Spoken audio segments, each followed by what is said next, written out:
The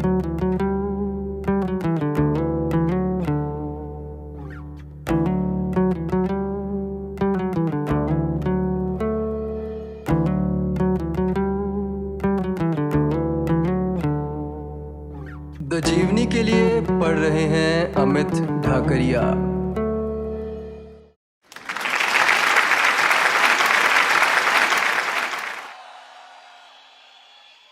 Whoa, I'm running short of words right now, but I cannot afford this because I have to speak. Thank you so much for all the love, for all the warmth. Thank you for accepting me. Thank you very much. Words can make शब्द आपको बना सकते हैं, आपको तोड़ सकते हैं। वे आपकी आत्मा को चंगा कर सकते हैं। वे आपको हमेशा के लिए नुकसान पहुंचा सकते हैं। इसीलिए मैं हमेशा अपने जीवन में सकारात्मक शब्दों का उपयोग करने की कोशिश करती हूँ। वे इसे प्रतिकूलता कहते हैं, मैं इसे अवसर कहती हूँ। वे इसे कमजोरी कहते हैं, मैं इसे ताकत कहती हूँ। वे मुझे डिसेबल कहते हैं, मैं खुद को अलग तरह से एबल कहती हूँ। वे मेरी डिसेबिलिटी को देखते हैं, मुझे अपनी एबिलिटी दिखाई देती है।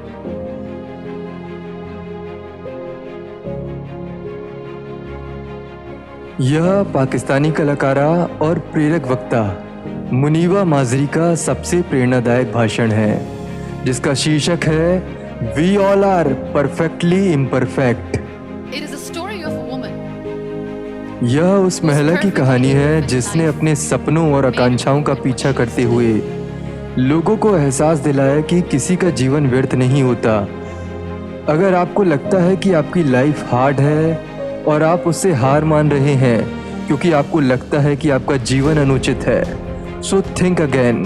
एक बार फिर से सोचें कि क्या सचमुच यही वास्तविकता है, क्योंकि जब भी आप ऐसा सोचते हैं तो आप खुद के साथ बहुत गलत करते हैं।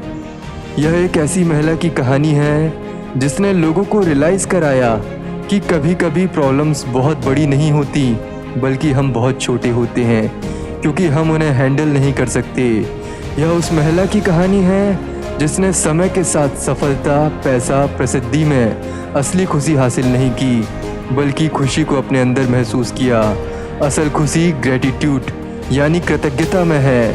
खैर, ये वो महिला है जिसको पूरी तरह से एक अपूर्ण जीवन ने बनाया, और वह आज क्या है। मैं यहाँ आज जिस महिला की कहानी बताने जा रही हूँ वो मेरी कहानी है। ये कृतज्ञता की कहानी है। मैं अभी शब्दों की कमी से भाग रही हूँ, लेकिन यह मुझे बर्दाश्त नहीं हो रहा क्योंकि मुझे बोलना है। मुझे इतना ज़्यादा प्यार देने के लिए बहुत बहुत धन्यवाद। मुझे एक्सेप्ट करने के लिए आप सभी का धन्यवाद। आपका बहुत बहुत धन्यवाद। खैर, मैं हमेशा एक डिस्क्लेमर के साथ अपनी बात शुरू करती हूँ, और वह डिस्क्लेमर यह है कि मैंने कभी भी एक प्रेरक वक्ता होने का दावा नहीं किया है। हाँ, मैं बोलती ज़रूर हूँ, लेकिन मैं जब भी कुछ बोलती हूँ उस वक्त मैं खुद को स्टोरी टेलर की तरह महसूस करती हूँ, क्योंकि मैं जहाँ भी जाती हूँ सभी के साथ एक स्टोरी शेयर करती हूँ। I love you all. मैं शब्दों की ताकत में बहुत विश्वास करती हूँ। बहुत से लोग बिना सोचे बोल देते हैं, लेकिन मुझे शब्दों की वैल्यू पता है।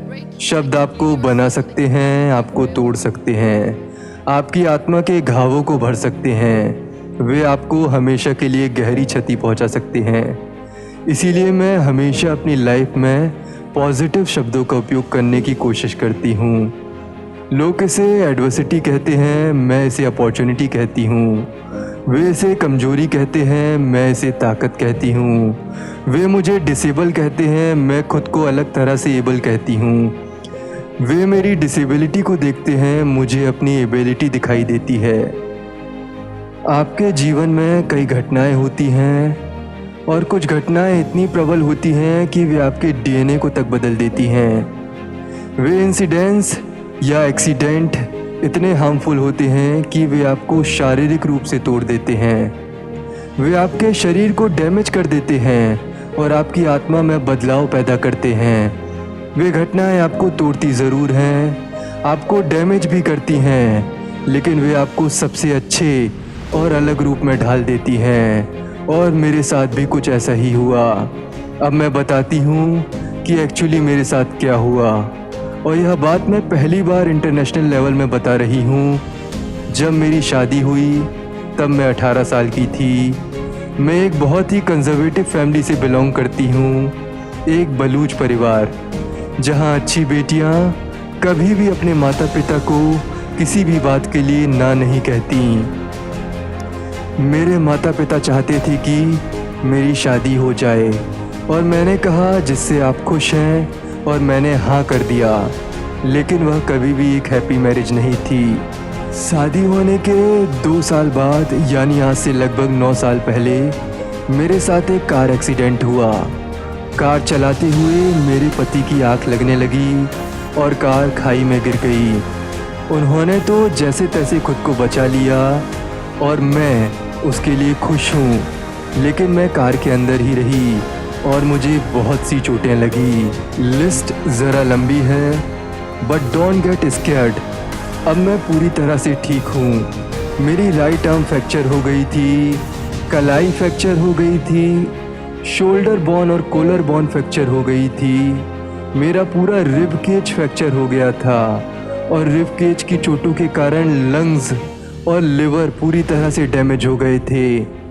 मैं सांस नहीं ले पा रही थी।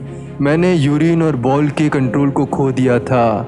इसीलिए मुझे जहाँ भी जाना होता है मुझे बैग पहनना होता है। लेकिन वो चोट जिसने मुझे और मेरी लाइफ को पूरी तरह से बदल कर रख दिया, मेरे जीवन जीने के प्रति मेरी धारणा को बदल कर रख दिया, वो मेरी स्पाइन कॉर्ड की चोट थी। मेरे स्पाइन के जोड़ पूरी तरह से कुचल गए थे, और मैं जीवन भर के लिए पैरालाइज्ड हो गई।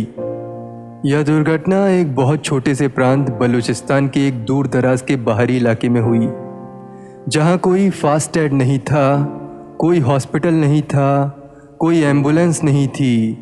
मैं उस टॉपल्ड कार में बीच में कहीं थी। कई लोग बचाव के लिए आए। उन्होंने मुझे CPR दिया। उन्होंने मुझे कार से बाहर खींच लिया। मुझे अपनी स्पाइन कॉर्ड का पूरा ट्रांजैक्शन मिल रहा था, और फिर वहाँ बहस होने लगी कि क्या हमें इसे यहाँ रखना चाहिए या कहीं ले जाना चाहिए। ये मरने वाली है, कोई एम्बुलेंस नहीं है, केवल रोड के कॉर्नर में खड़ी एक 4 व्हीलर जीप थी। उन्होंने कहा उसे जीप के पीछे रखो और उसे हॉस्पिटल ले चलो, जो यहाँ से 3 घंटे की दूरी पर है। और वह उबड़ खाबड़ सफ़र मुझे अभी भी याद है, और मेरा शरीर पूरी तरह से टूटा हुआ था। उन्होंने मुझे जीप के पीछे डाल दिया और वे मुझे हॉस्पिटल ले गए। वहीं मुझे महसूस हुआ कि मेरा आधा शरीर फ्रैक्चर हो गया था और आधा पैरालाइज था। आखिरकार मैं एक हॉस्पिटल में पहुंच गई, जहां मैं 2.5 महीने तक रही। मेरी कई सर्जरीज की गई। डॉक्टर्स ने मेरी आर्म में बहुत सारे टाइटेनियम डाल दिए, और मेरी पीठ को ठीक करने के लिए मेरी पीठ पर बहुत सारे टाइटेनियम लगाए गए। इसीलिए पाकिस्तान में लोग मुझे पाकिस्तान की आयरन लेडी कहते हैं। कभी कभी मैं सरप्राइज्ड होती हूँ कि मेरे लिए यह सब फिर से एक्सप्लेन कर पाना कितना आसान है। और किसी ने सही कहा है कि जब आप अपनी दास्तां किसी को सुनाते हैं और वह आपको रुलाती नहीं है, तो इसका मतलब है कि आप ठीक हो गए हैं। हॉस्पिटल में वे 2.5 महीने बहुत ही बुरे थे। मैं सिर्फ आपको इंस्पायर करने के लिए कहानियाँ नहीं बनाऊंगी, मैं निराशा के कगार पर थी। एक दिन डॉक्टर मेरे पास आए और उन्होंने कहा, वैसे मैंने सुना है कि आप एक आर्टिस्ट बनना चाहती थी, लेकिन आपके एक हाउसवाइफ के रूप में काम करने को चुना। आपके लिए एक बुरी खबर है कि आप फिर से पेंटिंग नहीं कर पाएंगी, क्योंकि आपकी कलाई और हाथ इतने बुरी तरह से फ्रैक्चर हो गए हैं कि आप फिर से पेन नहीं पकड़ पाएंगी।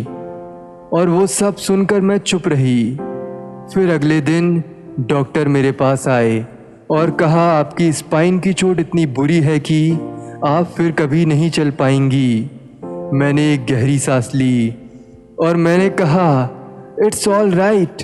नेक्स्ट डे फिर से डॉक्टर ने आकर कहा, आपकी रीढ़ की चोट और आपकी पीठ में होने वाले फ्रिक्शन के कारण आप फिर कभी बच्चे को जन्म नहीं दे सकती। उस दिन मैं तबाह हो गई थी। मुझे अभी भी याद है मैंने अपनी माँ से पूछा मैं क्यों, और यही वह समय था जब से मैंने अपने अस्तित्व पर सवाल उठाना शुरू कर दिया। मैं भी क्यों जिंदा हूँ, जीने वाली क्या बात रह गई है। मैं चल नहीं सकती, मैं पेंट नहीं कर सकती, यह सब फिर भी ठीक है। मैं एक माँ भी नहीं बन सकती, और हमारी मेंटेलिटी है कि औरतें बच्चे पैदा किए बिना अधूरी हैं। मैं अपने पूरी जीवन के लिए एक अधूरी औरत बनने जा रही हूँ। ये क्या बात है, लोग डरे हुए हैं क्योंकि उन्हें लगता है कि मेरा डिवोर्स हो जाएगा। मेरा क्या होने वाला है, मैं ही क्यों, मैं जिंदा क्यों हूँ। हम सभी इस सुरंग का पीछा करने की कोशिश करते हैं, और हम सब हमेशा की तरह यही करते आए हैं, क्योंकि हमें सुरंग के अंत में रोशनी दिखाई देती है, और वह भी जाती हुई। माय डियर फ्रेंड्स, मेरी कंडीशन में भी एक सुरंग थी जिसे मुझे चल के पार करना था, लेकिन वहाँ कोई रोशनी नहीं थी। और यही मुझे एहसास हुआ कि शब्दों में आत्मा को मजबूत करने की पावर है। मेरी माँ ने मुझसे कहा, ये भी बीत जाएगा, भगवान के पास आपके लिए एक बड़ा प्लान है।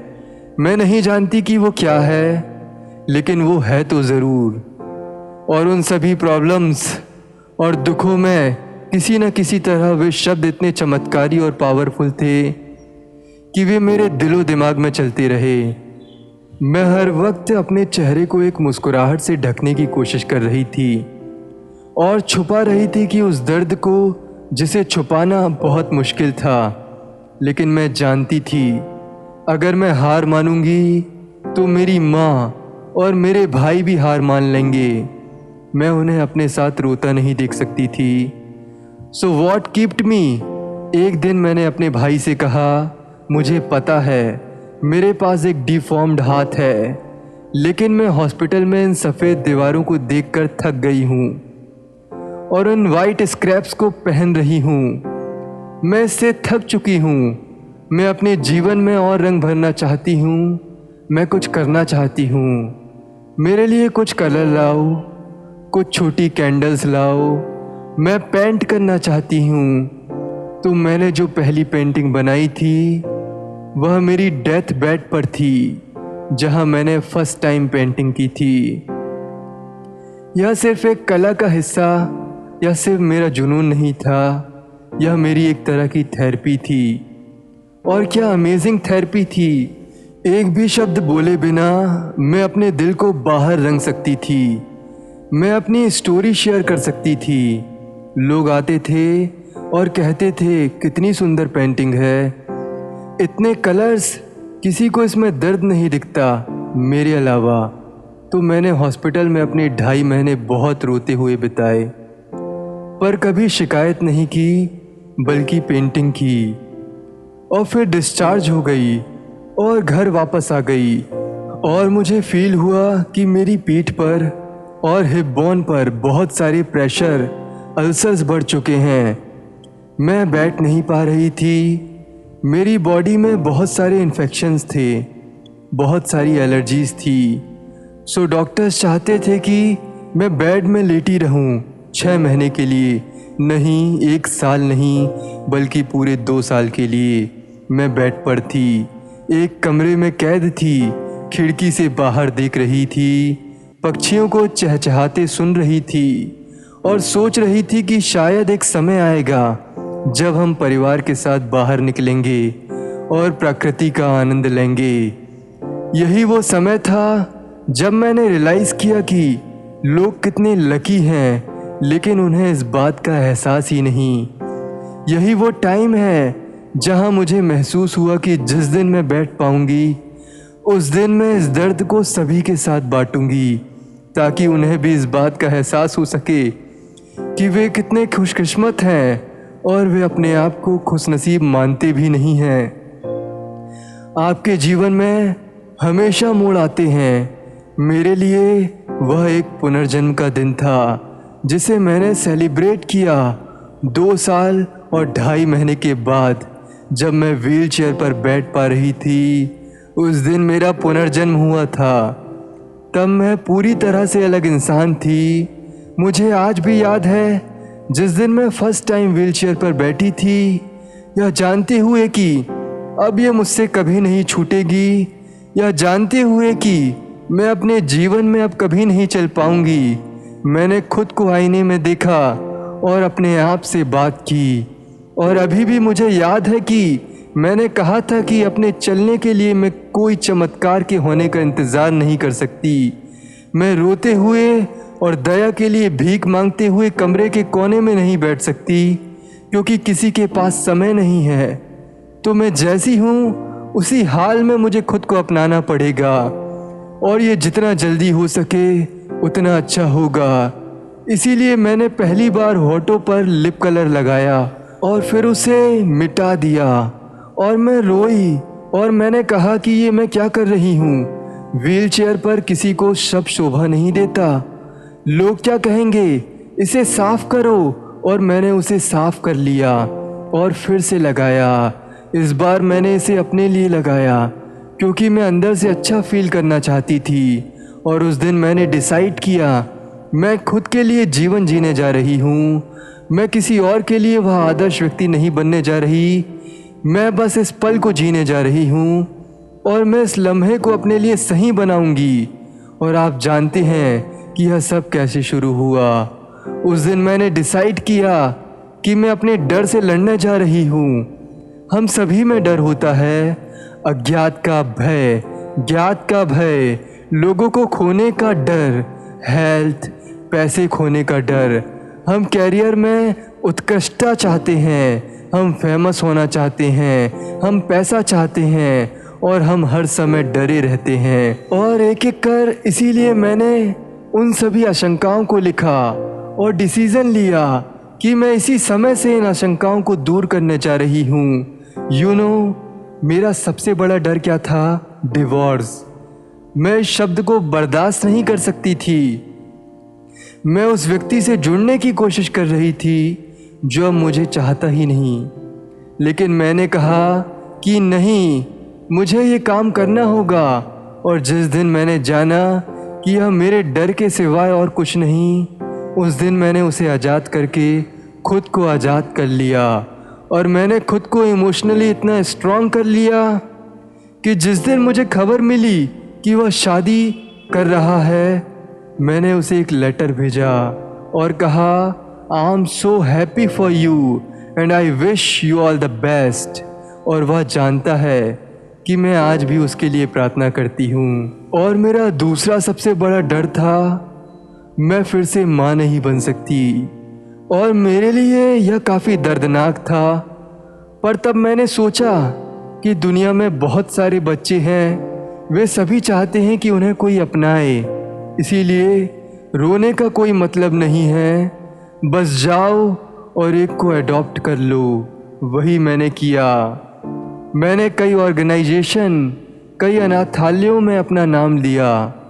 मैंने कहीं भी ये नहीं बताया कि मैं व्हीलचेयर पर हूँ, बस एक बच्चे के लिए तड़प रही हूँ। और मैंने उनसे कहा कि मैं मुनीबा माजरी हूँ, मैं एक बच्चा गोद लेना चाहती हूँ, वो लड़का हो या लड़की, पर मुझे बस एक बच्चा गोद लेना है। मैंने बहुत पेशेंस रखते हुए इंतज़ार किया।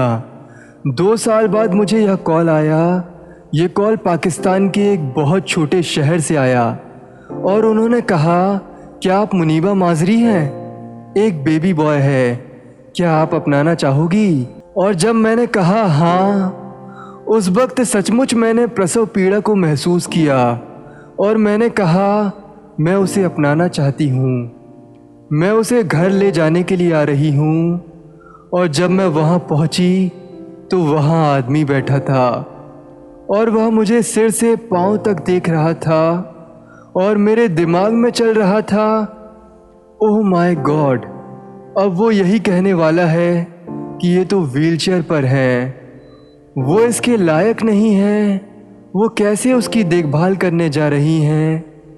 और मैंने उसकी तरफ देखा और कहा, मैं व्हीलचेयर पर हूँ, पर प्लीज़ डोंट जज मी।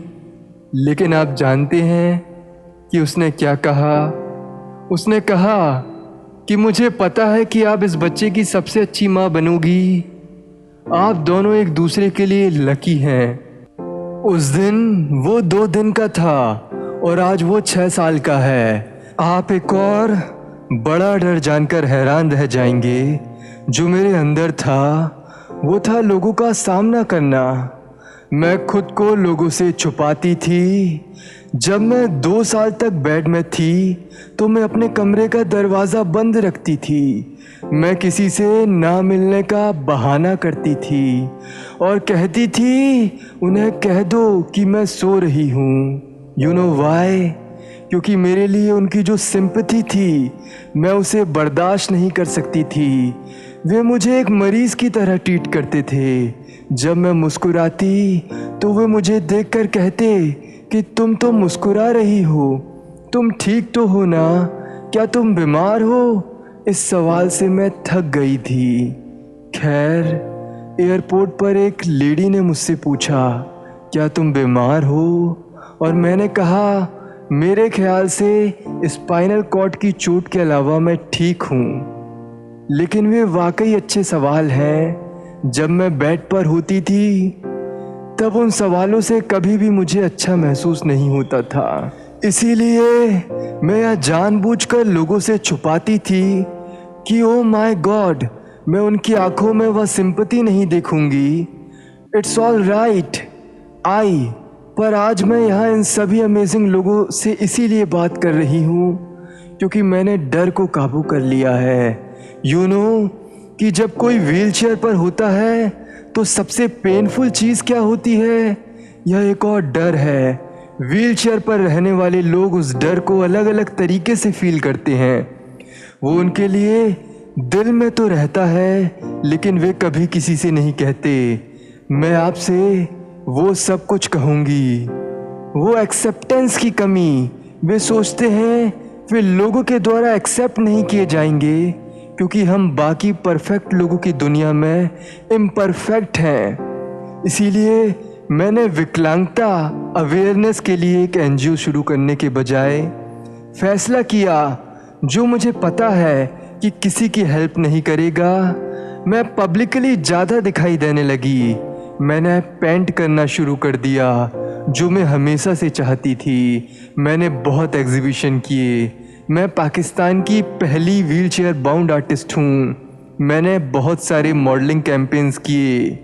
टॉनी और गाय जैसे ब्रांडों के लिए अलग अलग कैंपेन्स किए हैं। मैंने मॉडलिंग की बाधाओं को तोड़ते हुए वाकई में कुछ मज़ेदार किया है। यह एक ऐसा नाम था जो क्लाउन टाउन था, जहां मैं एक क्लाउन बन गई क्योंकि मुझे पता है क्लाउन्स के भी दिल होते हैं। और फिर मैंने ये भी डिसाइड किया कि अगर मैं सच में कुछ अलग करना चाहती हूँ तो मैं खुद को लोगों के किसी पोलियो अभियान के लिए यूज़ नहीं करने दूंगी जहां वे तुम्हें शिकार या दुख और दया का प्रतीक बनाएंगे और कहेंगे कि आप जानते हैं कि अपने बच्चों को पोलियो ड्रॉप नहीं पिलाएंगे तो वे इस लड़की की तरह बन जाएंगे। मैंने डिसाइड किया कि मैं एक एंकर के रूप में पाकिस्तान के नेशनल टीवी से जुड़ने जा रही हूँ और मैं पिछले 3 सालों से बहुत सारे शोज़ कर रही हूँ। तो आप अपने आप को जिस तरह से स्वीकार करते हैं दुनिया आपको उसी तरह से पहचानती है। ये सब हमारे अंदर से शुरू होता है। मैं संयुक्त राष्ट्र महिला पाकिस्तान के लिए नेशनल गुडविल एम्बेसडर बनी और अब मैं महिलाओं और बच्चों के अधिकारों के लिए बोलती हूँ और हम समावेश, विविधता, लैंगिक समानता के बारे में बात करते हैं जो ज़रूरी है। मुझे BBC 100 वुमेन 2015 में चुना गया था। मैं 2016 के लिए फोर्ब्स 30 आउट ऑफ 30 में से एक हूँ और यह सब अकेले नहीं हुआ। आप सभी अपने कैरियर में संपन्न हो रहे हैं। आपके जीवन में बड़े सपने और आकांक्षाएं हैं। ऑलवेज रिमेंबर वन थिंग, सफलता की राह पर हमेशा हम होते हैं, मैं नहीं। यह मत सोचिए कि आप अकेले हैं, चीज़ों को हासिल कर सकते हैं, नहीं। हमेशा एक और व्यक्ति होता है जो आपके पीछे खड़ा होता है, शायद सबके आगे नहीं आता, लेकिन आपके पीछे हमेशा होता है, आपके लिए प्रे करता है और आपको सपोर्ट करता है। उस व्यक्ति को कभी मत खोना, कभी नहीं। कोई फर्क नहीं पड़ता कि मैं कितना कहती हूँ, मैं अपने एक हीरो से नहीं मिल पाई, इसीलिए मैं एक हो गई। मैं अभी भी अपने जीवन में उन 3 लोगों का शुक्रिया अदा करना चाहती हूँ जिन्होंने सचमुच मेरे जीवन को पूरी तरह से बदल दिया, और मुझे हर एक दिन उनसे इंस्पिरेशन मिलती है। वालिद खान, पाकिस्तान में टेररिस्ट अटैक के बारे में बहुत से लोग जानते हैं। हमने बहुत से लोगों को खो दिया, और मैं इस बहुत भारी मन से कह रही हूँ, क्योंकि मैंने सच में आतंकवाद के इस विशाल उथल पुथल में अपने बहुत सारे लोगों को खो दिया है। वे लोग बर्बर हैं, वे किसी को नहीं देखते, वे जानवरों से भी बदतर हैं। उन्होंने मस्जिदों में लोगों को मार डाला, उन्होंने स्कूल्स में, चर्चों में, मंदिरों में लोगों को मार डाला। ये terrorist attack army public school Peshawar में हुआ था, जहां ये टेररिस्ट एक एग्जामिनेशन हॉल में घुस गए और उन्होंने हमारे बच्चों को मार डाला। और उस हमले में उस दिन ये खूबसूरत लड़का वालिद खान, जो मेरा हीरो था, माय रियल लाइफ हीरो, जो प्रोटेक्टर था, जो छात्रों की देखभाल कर रहा था, छात्रों पर नज़र रख रहा था, उन आतंकवादियों ने उसके चेहरे पर 3 बार, उसके शरीर पर 5 बार गोली मारी और वह नीचे गिर गया। मुझे उस आतंकवादी हमले के लिए 1 हफ्ते के बाद स्कूल में बात करने के लिए कहा गया था। बहुत भारी मन से मैं वहाँ गई और मैंने बात की। हमने कुछ राष्ट्रीय गीत गाए। मुझे लगा कि शायद अपने हिस्से का काम मैंने कर दिया, लेकिन अंदर ही अंदर कुछ मुझे मार रहा है।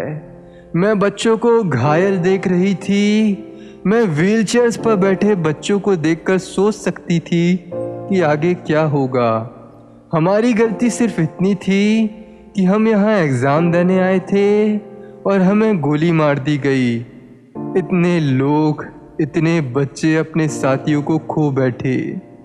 उनके क्लासरूम्स खाली थे। नेक्स्ट डे मैं क्लासरूम में गई। मैंने पूछा वो बच्चा वालिद खान कहाँ है। मुझसे कहा गया कि वो अभी हॉस्पिटल में है और आपको उसे देखना होगा और उसे मोटिवेट करना होगा और उसे कहना होगा कि सब ठीक है। और जब मैंने वालिद खान को पहली बार व्हीलचेयर पर सामने से आता देखा तो मेरा चेहरा बिल्कुल अजीब सा हो गया। उसके पैर फ्रैक्चर हो गए थे, उसका हाथ फ्रैक्चर हो गया था, वो बात नहीं कर सकता था, उसने अपने दांत खो दिए, वो छींक नहीं सकता था, सूंघ नहीं सकता था, वो खा नहीं सकता था। और मैं सोचती रही कि मैं कैसे कहूँ कि सब ठीक है। No, nothing is all right, कुछ भी ठीक नहीं है। और जब मैं शब्दों के साथ जगलिंग कर रही थी कि क्या कहूँ क्या नहीं, यह प्यारा सा बच्चा वालिद खान मेरे पास आया और उसने कहा, क्या आप मुनीबा माजरी हैं? मैंने कहा हाँ। उसने कहा, बाजी चलो एक सेल्फी लेते हैं। और वालिद खान की उस खूबसूरत टूथलेस स्माइल के साथ हमने वो ब्यूटीफुल सेल्फी ली जो अब भी मेरे पास है। मैं उसे शेयर नहीं करती क्योंकि वह उस समय बहुत ख़राब स्थिति में था, और यही मुझे एहसास हुआ जब मैं उसकी डिफॉर्मिटीज़ के बारे में बहुत सोच रही थी। ये मेरे मेडल्स हैं और मैं उन्हें गर्व के साथ पहनता हूँ। और वो इतनी खूबसूरती से कहता है कि टेररिस्ट चाहते थे कि मैं पढ़ाई ना करूँ, मैं पढ़ने जा रहा हूँ, मैं एक दिन डॉक्टर बनूंगा और उनसे रिवेंज लेने का यह मेरा तरीका है। एक और रियल लाइफ हीरो मेरा बेटा है, उसका नाम नील है। मैंने इस बच्चे से बहुत कुछ सीखा है। सबसे पहली और महत्वपूर्ण चीज़ पेशेंस कैसे रखते हैं। जब आप जानते हैं कि आपकी माँ नहीं चल सकती, जब आप जानते हैं कि आपकी माँ बाकी औरतों से अलग है, जब आप जानते हैं कि आपकी माँ बाहर नहीं जा सकती और आपके साथ नहीं खेल सकती, तो शांत कैसे रहें? उसे फुटबॉल बहुत पसंद है और जब उसके पास पहली बार फुटबॉल आई तब वह 4 साल का था। वो सुपर एक्साइटेड था। मुझे अभी भी याद है कि वो कमरे में आया था और उसने कहा, माँ चलो खेलते हैं, और उसने बॉल मेरे पैरों के पास रख दी और उसने कहा कि इसे किक करो, और उस दिन मैंने विकलांग महसूस किया। मैंने कहा मैं बॉल को किक नहीं कर सकती, और उसके सामने मेरा चेहरा नीचे था। उसने मेरी तरफ देखा और कहा, ठीक है, आपके पैर काम नहीं कर रहे लेकिन आपके हाथ तो करते हैं। चलो खेलते हैं, बॉल को कैच करिए। आप जानते हैं, उस दिन उसने मुझे रियलाइज़ कराया, जब आपको लगता है कि आपका गिलास आधा खाली है तो कम ऑन, आप देख नहीं पाते कि आपका गिलास आधा भरा हुआ भी है। और यह सब सही है। माँ, लास्ट बट नॉट लीस्ट, उन्होंने मुझे इस हकीकत से रूबरू कराया कि हीरो का कोई जेंडर नहीं होता। जिस महिला ने मुझ पर तब विश्वास किया था जब मैं पूरी तरह से निराशा की कगार पर थी, जहां हर कोई मुझे छोड़कर चला गया था, और हर बार जब मैं उसे बिना कुछ कहे देखती थी तो वो मुझे देखती थी और कहती थी, ये भी बीत जाएगा, भगवान का एक बड़ा प्लान है और एक दिन आप कहेंगे, ओह माय गॉड, तो इसीलिए भगवान ने मुझे चुना है। वो मेरे सामने कभी नहीं रोई। उन्होंने हमेशा कहा है कि घृणा करने वाले होंगे, अविश्वास करने वाले होंगे, और फिर आप आप उन्हें गलत साबित करेंगे। आज मैं जो कुछ भी हूँ उनके बिना कुछ भी नहीं हूँ। मैं उनके बिना कुछ भी नहीं कर सकती। थैंक यू माँ, काश आप यहाँ होती। आज मैं जो हूँ उसे बनाने के लिए धन्यवाद। हम हमेशा जीवन से सरलता की उम्मीद करते हैं। हमारे पास जीवन को लेकर अजीब कल्पना है कि चीज़ों को कैसे काम करना चाहिए, यह मेरा प्लान है, यह मेरे प्लान के हिसाब से होना चाहिए, और अगर ऐसा नहीं होता तो हम हार मान लेते हैं। सो माय डियर फ्रेंड्स, मैं आपको एक बात बताती हूँ, मैं कभी व्हीलचेयर पर नहीं रहना चाहती थी। मैंने कभी व्हीलचेयर पर रहने के बारे में नहीं सोचा था। मैं हमेशा बड़े काम करने की ख्वाहिश रखती थी, लेकिन मुझे इस बात का अंदाज़ा नहीं था कि इसके लिए मुझे इतनी कीमत चुकानी होगी। मैं आज जहाँ हूँ उसकी भारी कीमत चुकानी पड़ी। ये जीवन एक टेस्ट एंड ट्रायल है, और टेस्ट और ट्रायल कभी भी आसान नहीं माना जाता। इसीलिए जब जीवन से आसानी की उम्मीद करते हैं और जीवन आपको नींबू दे देता है तो आप नींबू पानी बना देते हैं, और फिर उसके लिए आप जीवन को दोष नहीं देते, क्योंकि आप एक टेस्ट से आसानी की उम्मीद कर रहे थे। टेस्ट आपको बेहतर से बेहतर इंसान बनाता है। जीवन एक परीक्षा है। हर बार जब आप महसूस करते हैं डरना ठीक है, रोना भी ठीक है, सब कुछ ठीक है, लेकिन छोड़ देना कोई ऑप्शन नहीं है। हमेशा कहा जाता है कि असफलता कोई विकल्प नहीं है, जबकि असफलता एक विकल्प होना चाहिए, क्योंकि जब आप फेल होते हैं तो आप उठते हैं, और फिर आप फेल होते हैं तो फिर आप उठते हैं, और यह आपके साथ चलता रहता है, और मनुष्य ऐसे ही मजबूत होते हैं। फेलियर एक विकल्प है, ये विकल्प होना चाहिए, लेकिन छोड़ देना कहीं भी कोई ऑप्शन नहीं होना चाहिए। हमारी मेंटेलिटी है कि हम इसे परफेक्शन कहते हैं। हम सब कुछ परफेक्ट चाहते हैं। हम चाहते हैं कि हमारा सब कुछ परफेक्ट हो। हर चीज़ को लेकर हमारी यह मानसिकता है, perfect life, perfect relationship, perfect career, perfect money, और हमें कोई फ़र्क नहीं पड़ता हमें क्या कमाने की ज़रूरत है। इस दुनिया में कुछ भी सही नहीं है। हम सभी पूरी तरह से अपूर्ण हैं और यही सही है। यह सब बिल्कुल ठीक है। हमें यहाँ इसीलिए नहीं भेजा गया कि हम बिल्कुल परफेक्ट बने। लोग जो आपको परफेक्ट दिखने के लिए तरीके बताते हैं, यहाँ तक कि वे लोग इम्परफेक्ट हैं। इम्परफेक्ट दिखने के इस डर से लड़ने की कोशिश की जा रही है। मैं परफेक्ट हुआ करती थी।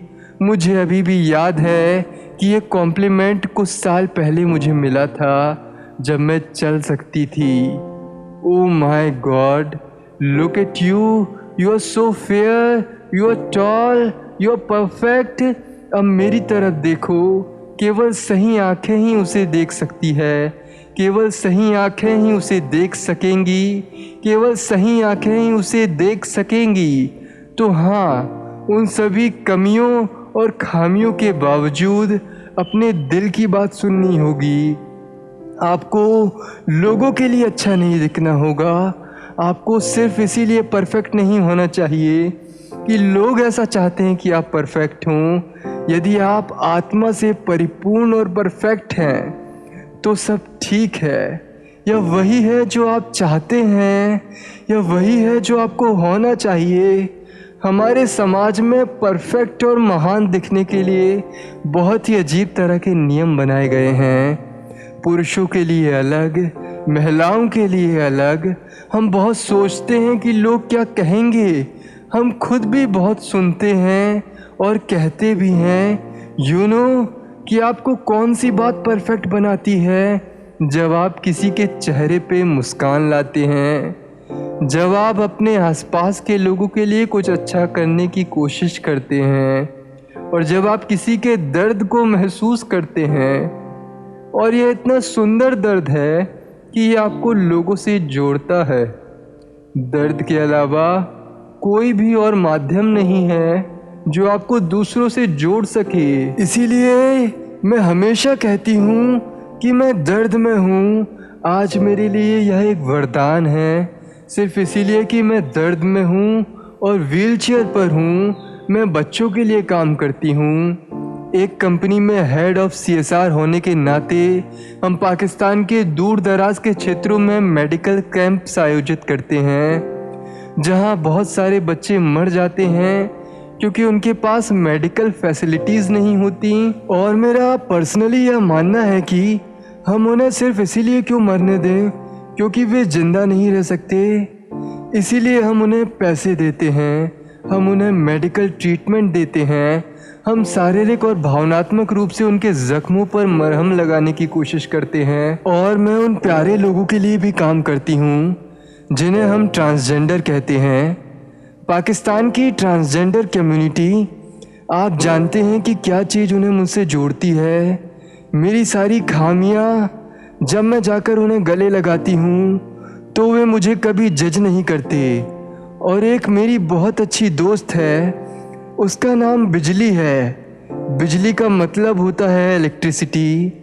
उसने खुद को बिजली कहा और मैंने कहा आप बिजली हैं? वो कहती है नहीं, मैं प्रकाश कर रही हूँ, मैं बिजली की तरह मजबूत हूँ। वो जब मेरे पास पहली बार आई और मैंने उसे गले लगाया तो उसने कहा तुम मेरे जैसी हो। और मैंने कहा हाँ, मैं आपकी जैसी हूँ। क्योंकि लोगों के लिए हम बहुत इम्परफेक्ट हैं। तो ये खामियां कितनी खूबसूरत हैं, क्योंकि इन खामियों की वजह से आप लोगों से जुड़ सकते हैं। फिर हम सब सही होने के पीछे क्यों भाग रहे हैं? क्या बात है, जब भी मैं लोगों के सामने जाती हूँ तो मैं हमेशा मुस्कुराती हूँ। और लोगों ने मुझसे पूछा क्या आप हर समय मुस्कुराती हुई थकती नहीं हो? क्या राज है? मैं हमेशा एक बात कहती हूँ कि मैंने उन चीज़ों की परवाह करना बंद कर दिया है जिन्हें मैंने खो दिया है। जिन लोगों को मैंने खो दिया है, चीज़ें और लोग जो मेरे साथ होने के लिए बने थे, वे मेरे साथ हैं। और कभी कभी किसी की एब्सेंस आपको एक बेहतर इंसान बनाती है। उनकी अनुपस्थिति को संजोइए। It's always a blessing. मैं हमेशा कहती हूँ कि लोग कितने लकी हैं, पर उन्हें इसका आभास नहीं है। आप सोच रहे होंगे कि आपके हिसाब से क्या भाग्यशाली है। खैर, आपने अभी जो सांस ली है वो एक आशीर्वाद है, इसे गले लगाएं। दुनिया में बहुत सारे लोग ऐसे हैं जो जीवन जीने का सपना देख रहे हैं और आप अभी जी रहे हैं। आपको कुछ पता नहीं है। एक एक सांस को गले लगाओ जो आप ले रहे हैं। आपने लाइफ को सेलिब्रेट करो, अपनी लाइफ को सेलिब्रेट करो, इसे जियो, अपनी मौत से पहले मत मरो। We all die one day. हम 75 साल के लिए दिन में एक ही रूटीन को जीते हैं, लेकिन आप अभी भी यह सोच रहे हैं कि आप यहाँ पर क्यों हैं, तो आप अभी तक जीवित नहीं थे। हार्ड वर्क कीजिए। आप पैसा कमाते हैं, आप सब अपने लिए करते हैं। यह जीवन नहीं है। आप बाहर जाते हैं, आप ऐसे लोगों की तलाश करिए जिन्हें आपकी मदद की ज़रूरत है। आप उनके जीवन को बेहतर बनाइए। आप वो स्पंज बन सकते हैं जो सभी नेगेटिविटी को एब्जॉर्ब कर सकता है। आप वह इंसान बन सकते हैं जो ब्यूटीफुल पॉजिटिव वाइब्स का प्रवाह कर सके। और जब आपको पता चलता है कि आपने किसी का जीवन बदल दिया है और आपकी वजह से उस व्यक्ति ने हार नहीं मानी, उस दिन आप जिएंगे हमेशा। हम कृतज्ञता की बात कर रहे थे। मैं हर समय क्यों मुस्कुराती हूँ? मैं पूरी रात रोती हूँ जब कोई भी मुझे नहीं देख सकता, क्योंकि मैं एक इंसान हूँ और मुझे संतुलन की आवश्यकता है। और मैं पूरे दिन मुस्कुराती हूँ क्योंकि मुझे पता है कि मैं अगर मुस्कुराऊंगी तो ही मैं लोगों की मुस्कुराहट को बरकरार रख सकती हूँ। यही मेरे अंदर चलता है। आपके पास जो कुछ भी है उसके लिए हमेशा आभार व्यक्त करते रहें और आप हमेशा अधिक होने का अंत करेंगे। क्योंकि अगर तुम रोगे, अगर तुम उन छोटी छोटी चीज़ों के लिए बकवास करोगे जो तुम्हारे पास नहीं है या जिन चीज़ों को तुमने खो दिया है, तुम कभी भी पर्याप्त और संतुष्ट नहीं होगे। कभी कभी हम उन चीज़ों के बारे में सोचने में व्यस्त होते हैं जो हमारे पास नहीं है, और हम उन आशीर्वादों और वरदानों को सजोना भूल जाते हैं जो हमारे पास हैं। मैं नहीं कह रही कि स्वस्थ न होना ये मुझे बदकिस्मत बनाता है, लेकिन हाँ, ये बहुत मुश्किल है। मैं चल नहीं सकती, ये कहना मेरे लिए बहुत कठिन है। ये कहना बहुत ही कठिन है कि मैं चल नहीं सकती। इट्स वेरी पेनफुल, लेकिन मुझे चलते रहना है क्योंकि कभी हार ना मानना ही जीने का तरीका है हमेशा। तो इसीलिए मैं अब अपनी बात बहुत ही कम समय में समाप्त करती हूँ। अपनी लाइफ पूरी तरीके से जिएं, अपने आप को वैसे ही एक्सेप्ट करें जैसे आप हैं। खुद के लिए दयालु रहें, खुद के लिए दयालु रहें। मैं फिर से कहूँगी, अपने आप पर दया करो और तभी आप दूसरों के प्रति दयालु हो सकते हो। खुद से प्यार करें, उस प्यार को फैलाएं। खुद से प्यार करें और उस प्यार को फैलाएं। जीवन कठिन होगा, उथल पुथल होगी, परीक्षण होंगे, लेकिन ये केवल आपको स्ट्रांग बनाएंगे। कभी हार मत मानो। असली खुशी पैसे या सफलता या प्रसिद्धि में नहीं है। मेरे पास यह सब है और मैं ये सब कभी नहीं चाहती थी। वास्तविक खुशी कृतज्ञता में है, इसीलिए ग्रेटफुल रहें और हर पल को जिएं। आप सभी का बहुत बहुत धन्यवाद। Thank you so much everyone. Thank you so much.